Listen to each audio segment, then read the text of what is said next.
time now for the week that was. Let's take a look at top stories that make headlines around the globe this week.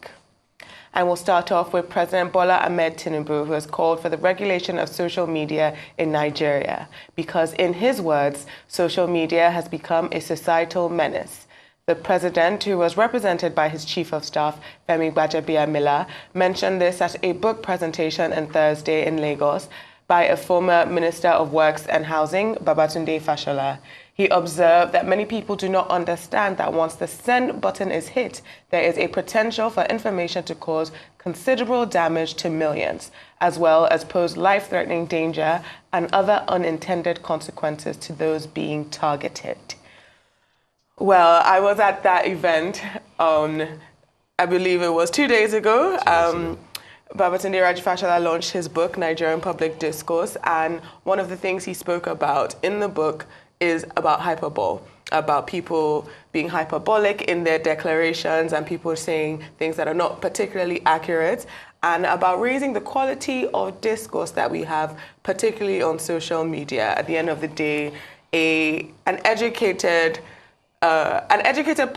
citizenry and having high quality conversation is very crucial to having a very successful democracy. And it is very crucial. You were on the panel, weren't you? I was on the panel, you know, I was on the panel and I was disagreeing with nearly everyone there. It was a very fun time.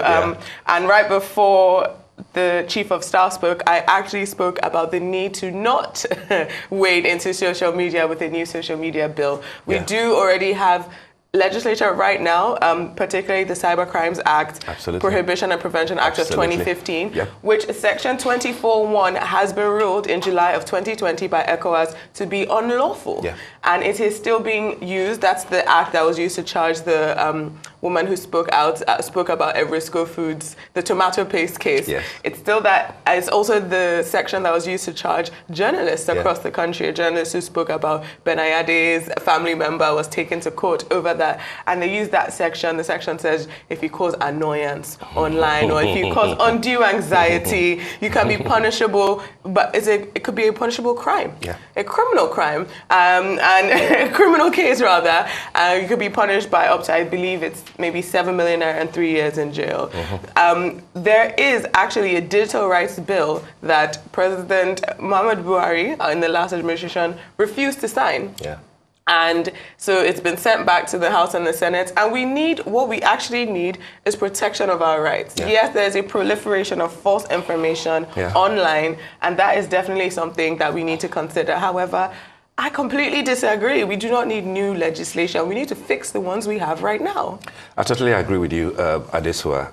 And I hope that those who are around the president, those who are trying to speak for the president will remember, recent history, particularly concerning key players in the APC who use not just the media but social media in particular, to argue their case and, if you like, to send packing, a government of Goodluck Jonathan. The social media is not a menace; it's social media. It is necessary, it is technology-driven, and it is fulfilling the role, for which it was created. Information access, real-time access to information. Are there abuses? Absolutely, of course there are. And like you pointed out, the Cybercrime, Act, for example, has laid out, as defective as it might be, has laid out certain areas of seeking redress, which the government is already, using. Campaigning for another legislation is totally uncalled for. It is unnecessary. And I think that if this is pursued in the manner that it seems that they're trying to pursue it, it will put the president in a bad light, given the position of Asiwaju Bola Ahmed Tinubu during the campaigns, when he said that, I don't read the social media, they've abused me, I don't want to get hypertension. If I read, I get high blood pressure and things like that. So everybody knows that the president might not be a big fan of the social media.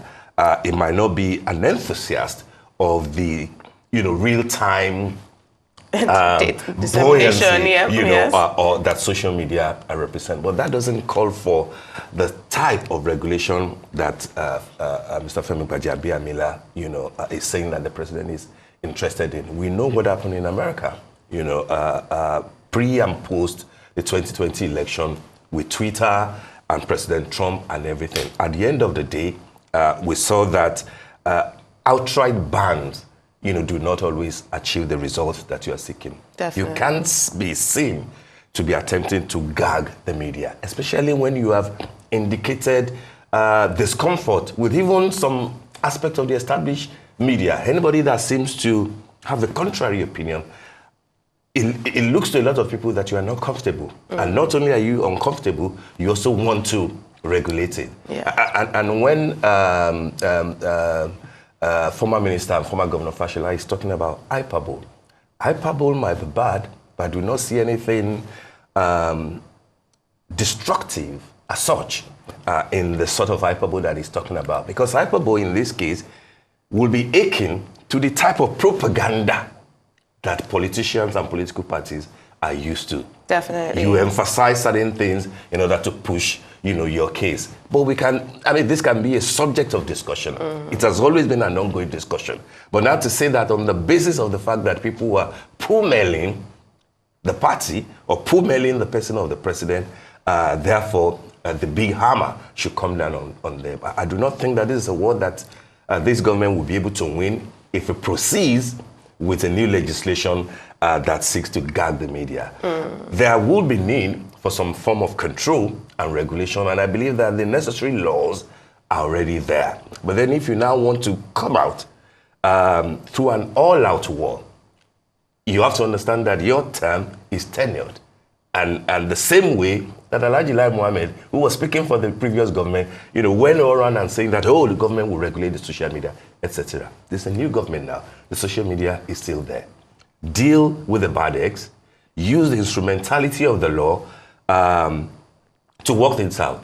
Control the narrative through your own people. If you say that you are being defeated on social media, then the platform is not the issue. It will be the people around you. Yes, and another thing is, the one thing that Nigeria needs to be very careful about, and the people in power need to be careful about, is that our constitution enshrines the right to freedom of speech. Absolutely. And beyond Section 39 of our constitution, we are also signatories to the African Charter on Human and People's Rights. We are also signatories to the International Covenant on Civil and Political Rights, amongst other laws that we have, other conventions and other laws that we are bound by. We are bound by the ECOWAS Code. We are bound by our constitution. And so freedom of speech is an enshrined right of every single Nigerian citizen. Undoubtedly. And when we say that there is a proliferation of misinformation and false information out, and this is what I said on the panel, I said, you cannot tell me that you are going to get rid of misinformation if we do not remove the incentives that allow politicians to benefit from this propaganda, that allow members of government or heads of civil organizations, to release all funny numbers. EFCC can come and say 7 billion or 10 billion, and it's not based in any factual evidence. It's not a number that's coming out after investigation. It's just affecting the collective consciousness of Nigerians, and we live in a very low trust society. So it is absolutely, in my opinion, the wrong avenue to be going down. You're not supposed to be going after social media with its own specific bill. We have bills about cybercrime. We have we have criminal defamation in this country. We have civil defamation in this country. So having a bill specific to social media, I believe, is a waste of our lawmakers' time, and it's a waste of the president's time. Citizen journalism has come to stay, and I think that it will be important for this government to appreciate that. Use the tools we have. Absolutely. All right, we move on. The governor of the Central Bank of Nigeria, Yemi Cardoso, says Nigeria's inflation rate will drop to 21.4% in 2024 amid rising prices of foodstuffs and other commodities. Cardoso made the comments when he appeared before the House of Representatives last Tuesday to brief the lawmakers on the sectoral debate on the economy. He lamented the high cost of living in the country, but noted that Nigeria's economy is now better than at the stage President Bola Ahmed Bola Tinubu met it when he was sworn in on May the 29th, 2023. Mr. Cardoso has been speaking, and I like that part of him. His views are very clear. It comes across as somebody who is very clear in his thoughts, who understands what he's saying, and who is committed to the reforms that this administration is promoting. However, the key things that he's submitting, his key submissions, are the issues that Nigerians will have to decide how they want to deal with it. If you look through everything that he's talking about, the economy is better than now than when the president, Bola Ahmed Tinubu, met it almost 9 months ago, and that the Central Bank of Nigeria does not have a magic wand to turn things around, but things will improve. Those are the key indicators that Nigerians will have to judge Mr. Yemi Cardoso, by, and by extension, the CBN. No magic wand means that we're trying our best. This is about the best that we can do. You guys will have to find a way to live with it in the hope that things will be better. Yeah. But on the other hand, he's saying that if you look at it closely, policies, reforms are actually making us look better, maybe on paper, than when President Buhari was there. I'm not so sure how that will sync with many Nigerians who know that the struggle that they're having to deal with, the same struggles that, forced the National Assembly, House of Representatives in particular, and I believe that he also went to the Senate, a few days ago, to force them to call the key players in the government, as far as the economy is concerned, CBN governor, a minister of finance and coordinating, minister of the economy, and a few others to come and explain what is going on. If things appear to be going well, and they appear to be better than they were 1 year ago, it is unlikely that the House of Assembly will, maybe not someone, will invite them to come and explain. But what is clear to Nigerians is that savings have been depleted, by those who have, you can say that they are not doing too badly. But for those who are struggling, the struggle is real, which is why from Niger State to Kano, everywhere in Lagos, in Nigeria, people are complaining, including those who are members of the party. A few other people who are close to the president, who campaign for the president, are saying that, no, this is not what we promised the people. You can say that, yes, we've got a few reforms in place, but are they giving, as of today, Nigerians the desired result? I don't think that is what we're experiencing. And we cannot deodorize poverty. We cannot deodorize suffering. We cannot deodorize the struggles that Nigerians are going with and say that, we're doing better than we met it. Many Nigerians, if not most Nigerians, are not. Yes, but I would have to disagree with you a bit, because I want to give my hats off to Mr. Cardoso. I think this week he has done his job exceedingly well.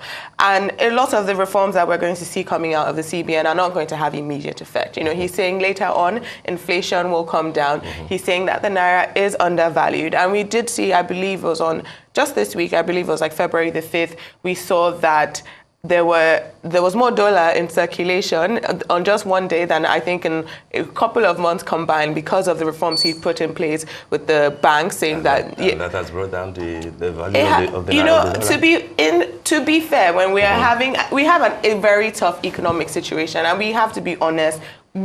He has also said, even on our rise, the situation he met on ground, the house that Emefiele left for him to clean up, is not a very clean house. And another thing is, when we're talking about inflationary pressure, when we're talking about food prices, we also need to face the president, because the CBN can only do so much. The president has now released, I believe, there's 102,000 metric tons of various grains across the country, but they have still left our borders closed. This is a Buhari. This is a remnant of a Buhari policy. Our borders are closed. You need to open the borders if you want to bring down the food pressure. If you want to bring down food inflation, it cannot be anything that Cardoso does himself. And that's why he says he does not have the magic wand. He can do everything that is within his power. We need to see his fiscal policy. He needs to have these monetary policy meetings. And he's spoken well, I think, on Arise. He's spoken well in the House. He's spoken well in the Senate. I think we can see some indicators that the measures that he has taken are having some effect. The long-term positive outcome of that is yet to be seen. And obviously, Nigerians cannot feel the results of what he's doing because these are going to, it's not today we're going to see it. That's precisely my point. Yes, I know. And I agree there, but who we face is not Cardoso on that matter. Who we face is our president. Tell him to open the borders. Oh no, open the borders. He's part of the government. It's part of the government. You were at Mr. Fashola's, thing where he said that, are Nigerians fair, to the president to demand, so much of the president. Here you are saying that, no, he's the president that you should face. No, you face everybody. You do. Who represent government. And this is not an attack. This is not antagonism. It is expectations based on the renewed hope agenda that you promise. And when you have the CBN governor who's blaming his predecessor come forward and say that, oh, we are better off where we are 9 months after than where we were when we met the government, people will say that, no, we can see it. It is possible that things might look better. And I acknowledge the fact that he spoke well.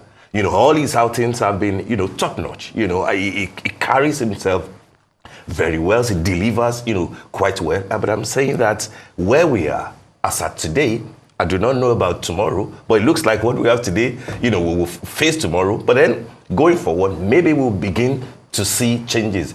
But he's not been emphatic about the changes that we expect. And when you say that I do not have a magic wand, you are basically, giving excuses as to why we must moderate our expectations. People didn't vote for this government so that their expectations will be moderated. They wanted a better and improved Nigeria, not saying that, oh, where we are, February 2024 is far better than where we were in May of 2023 before that inaugural speech of subsidy is gone. I don't think that many Nigerians will agree with him, quite frankly. I think that's fair, but I only want to hold him responsible to what is within his remit alone. That's fair. And I also think that as the governor of the Central Bank of Nigeria, he does have to speak in an optimistic language because he is going to have to be seeking foreign investment, and he has to make sure that there is confidence in our Naira and in Nigeria's investment space. But you are right, Nigerians are not happy. The state of the country is dire. Let's take the next. Let's take the next story because Nigerians in Minna, the capital of Niger State, were on Monday morning on the street protesting the high cost of living biting hard across the country. The protest saw demonstrators, including women and youths, blocking major roads in the metropolis as they were heard chanting anti-government songs while security agents looked on. The demonstrators said that the rising cost of living, particularly food items, and the lackadaisical attitude of the government to address this issue forced them to block major roads to grab the attention of the authorities. Well, this is exactly what you're talking about. And this is also what I'm talking about. President Tinubu, please open our borders. The 102 metric tons of grains of the Gari and etc. that have been released from the National Food Reserve is not going to be enough to alleviate the serious issue we have now. It's a very serious issue. People are hungry. People are taking the streets, and it happened in Niger State. It's happened across the country. It began there, but we also saw a protest in Kano State. People are starving. And a starving populace and we spoke about food inflation. We've been speaking about food inflation since last year. Even here, we come every day and we're like, wow, food inflation is in the double digits. It's incredibly high. And that means people are not going to be able to afford food. And more people are not going to be able to afford food. There's no reprieve in sight. These metric tons that Tinubu has announced it's simply not enough. It is simply not enough. And people being hungry is a critical issue. It's not something that can be taken lightly. And the governor of Niger State, I think, responded in such a bizarre way. I mean, he responded. He did. You're very correct. In a very bizarre way. That's quite unbecoming. of the governor of Niger State. But I actually think that we should take the next story together with what you have read so that we can discuss it, in totality. In the meantime, the ruling All Progressives Congress has accused opposition parties of sponsoring the protest that rocked Niger and Kano states over the current economic strangulation and the attendant high cost of living. APC said the opposition want to create the impression that the administration of President Bola Tinubu was underperforming. Arise News reports that last Monday's protest in Niger State began when some youth and women resisted an attempt by some people to mass purchase food items for hoarding and for export outside the country. APC called on Nigerians to be vigilant and not to be gullible to what it calls the treacherous attempt by the opposition to promote social strife through incendiary rhetoric and manipulative plots. I thought that it was necessary to add that, to the story so that we know that while protests are going on, there has been a reaction, from the APC and to an extent, from the government.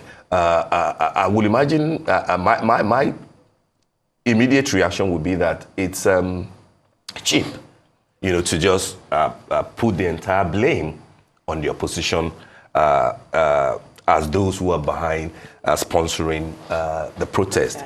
Yes. It is possible that the opposition might want, a kind of public outcry. They may even, maybe on social media or whatever, lend their voices to it. And I think that, the key figures in the opposition, former Vice President Atiku Abubakar, who ran on the platform of the PDP, and of course Mr. Peter Obi, of the Labour Party, have not just been talking.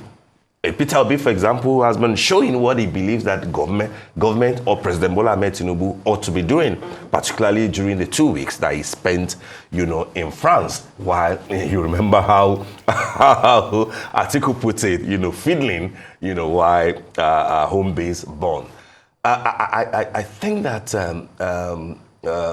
it will not help anybody if you just think that, oh no, it is not the people complaining, it's because that they have been sponsored. No, people are on the edge. People are on the verge, many people, of collapsing. And the way that you know this is to, again, I go back to where were your finances as at the end of May, as bad as the 8 years of Buhari might be, but where were your finances as at May 2023 compared till today? It will draw you almost to the edge. People are therefore can't hold it. And if you are not complaining on social media, where, Mr. Femi Gbajabiamila, Milan president, we want to regulate, you are forced to go on the streets, as we have seen in Niger State and Kano State. The struggle is real. Let's face the fact. Don't let us, garnish or deodorize what is not. Are there things that government can do, particularly in communicating better? The little things that they are trying to do. We have seen, like I said, what Mr. Wali Edon, what Mr. Cardoso have been doing, possibly far more than maybe those who are even meant to be speaking, for government. And that is required because they are the experts in certain fields, in the area of economy, in the area of monetary policies, and as such, communicate and convince people, even if it's just to tell them that still be hopeful. There are ways that you can do that. But to say that those who are forced to come out to vent, ventilate their angers and everything, that they are being sponsored, I do not think that it will be fair on those people, or even on the generality of Nigerians who are saying that, we've never seen this kind of a thing before. And why you will know that people are on the edge will even reinforce the point when you see otherwise supporters, key supporters of government, of the president, like Kwamwan, like many other people on social media, those who campaign for the president, saying that listen to the voices of the masses because things are not easy for them. Hope is not a strategy, I always say that. For how long should I be hopeful if the amount that I was earning as of May 2023 is still what I'm earning today, and I'm paying twice for food items, for fuel, for everything? It is tough. And who else will they complain to if not the person that they voted into power? I think that's what happened in Niger State. I hope that it will not be a launch pad, for other things for other places to join in the country if things do not improve, or if we do not convince people that no, we are not, it hasn't gotten to that point yet. But to say that it's not as bad as we think, no, it's very bad. Yes, I agree with you that apart from just how tough the situation is, communication coming from the president, Absolutely. The State House, and the Villa needs to be improved upon. Yeah. I was just saying last week that there is a certain posture that is coming out. There are certain individuals who have made themselves not just speak for the president, but put their faces, their own personal images as the background to official State House releases. Their personal their profile picture, an official State House releases. I recall that you mentioned that. That strange, needless, It is abhorrent. Self-promotion. Yes, it is abhorrent. And another thing is, I feel that maybe people are not speaking true to our president. First of all, you did come in on a very unpopular ticket, just by the numbers. The numbers declared by INEC lets us know that your ticket was unpopular. Absolutely. Second of all, you came in an economic tough time, and since your speech on the day of your inauguration, the Naira has severely lost its value. Yeah. The price of basic food items have gone up. People have to, within themselves, choose who's going to eat on what day. Choose which child is going to go to school. Choose if they can, it is absolutely abhorrent. It's tough. And so, yes, maybe you believe that it's naive for us to not know that one opposition candidate here or the other is sponsoring something. But even if they're sponsoring or highlighting, they're highlighting a very real reality. And the reality is that there are millions of Nigerians right now who are hungry and who are struggling. Everywhere. All right. So we'll take the next story. Okay, we take the next story. In Senegal, protesters have clashed with police in Dakar after President Macky Sall announced the indefinite postponement of the presidential election set for February 25th. Sall cited a dispute between the National Assembly and the Constitutional Court over rejected candidates as the reason for the delay. Opposition leaders denounced the decision, and hundreds of protesters took to the streets on Sunday. International entities, including the EU, US, and France, called for a prompt, transparent, and credible election.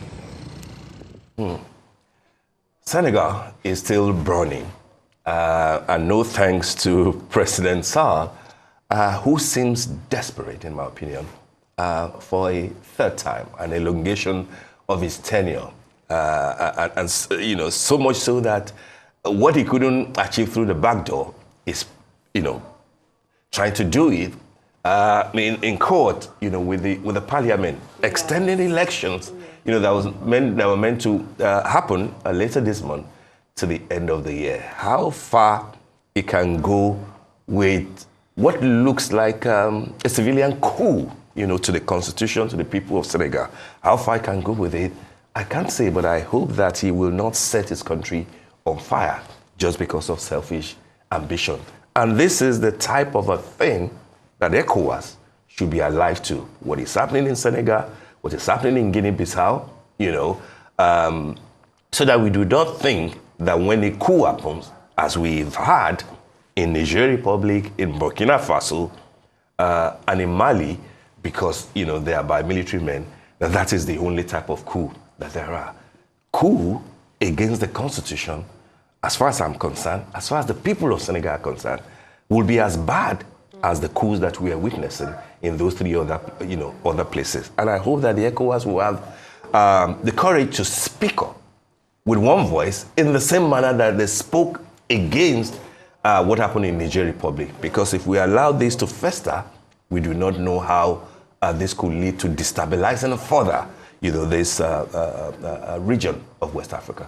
Definitely. We are seeing a very, very turbulent time across the West African region right now. And people have been trying to call out ECOWAS because we need them to maintain that line, that democracy is important, representative democracy is important. We must abide by the constitutions of our individual countries, and we must abide by the ECOWAS Charter.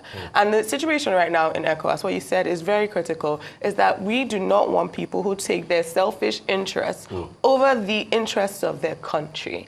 And especially when it comes to power, I thought it was absolutely embarrassing to see how the opposition members of parliament in Senegal were thrown out of their parliament.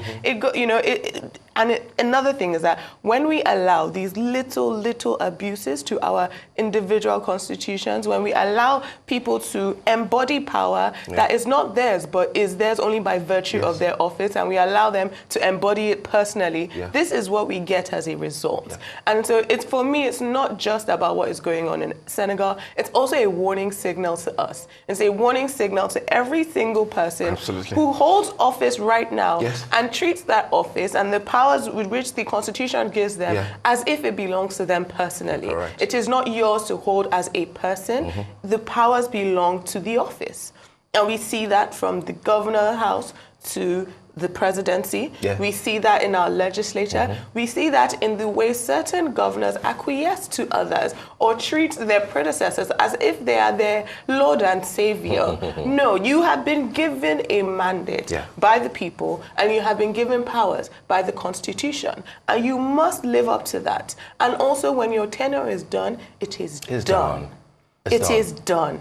And it is, for me, it is actually, it is very sad that in 2024, I actually believe that sad is the word, that in 2024, we're seeing a return of this autocratic behavior, of this selfish behavior, and it feels like a little bit of a sliding back in terms of this region. It is sad. It is very sad for me. So I hope that the president, who was a key player and a key voice 18 years ago when something similar in Nigeria was being, cooked, and the president was one of those who spoke, unequivocally against it. So I hope President Bola Ahmed Tinubu will remind President Sall of Senegal of what happened in Nigeria in 2006 about the third-term agenda. Let him be warned. Let him learn from history. And I hope even learn from Côte d'Ivoire, the water and the Gbagbo issue. Let him not plunge his country into a needless war. We've seen too much of blood in West Africa. We've seen too many, too much of sufferings in West Africa. Senegal, beautiful little country, nice, in Dakar. We shouldn't let that country go to the dogs. Definitely. And it rests with the president and his inordinate ambition. He has done his bit. He should move on and let another person, take over. Agreed. And what you just said is actually very important in that when Nigeria did face its own third-term agenda, there were reports of Thabo Mbeki and other leaders from other countries in Africa stepping in and saying, you know what, this is not how it's supposed to go for Nigeria. And it shows that, when Nigeria is at its best, the region is at its best. Absolutely. Because what we did in ECOMOG, especially, back in the day in other West African countries, is something that is not often spoken about, but our current president is the chairman of ECOWAS, and so he does need to sit up in that chair, I believe. But let's hope that common sense will prevail in Senegal. All right, that's all on the week that was.